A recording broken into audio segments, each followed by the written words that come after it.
नमस्कार मु प्रभाती आपण मानकु मो चैनल को स्वागत करुच्ची। पूर्व वीडियो रे मु गाजरर औषधीय गुण विषय किछि कहिथिली। एबे चलंतु जानिबा केउ खाद्य सहित केउ खाद्य खाइबा उचित नुहे। एमिति अनेक प्रकार खाद्य अछि जहाकु आमे अन्य खाद्य सहित मिसाई खाइले ताहा विषाक्त रूप निए। जेमिति कि माछ खाउथिले ताहा सहित क्षीर पीबे नाही, साग खाइला बेले खट्टा खाइबे नाही, आंब ओ जामुकोली एका संगरे खाइबे नाही, बिरी तैयारी खाद्य खाउथिले ताहा सहित माछ किंबा मांस खाइबे नाही। जेतेबेले माछ किंबा मांस खाउथिबे ताहा सहित क्षीर दही मिठा खाइबा उचित नुहे।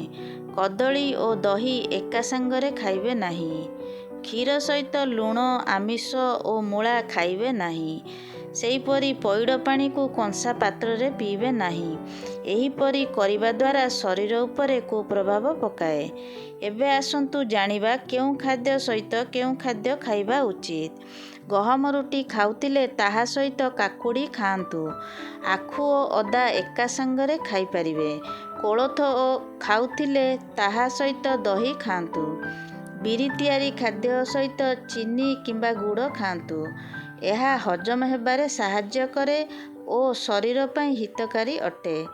वीडियोटी जदि भल लागि थाए लाइक शेयर सब्सक्राइब करने को भूलिबे नहीं।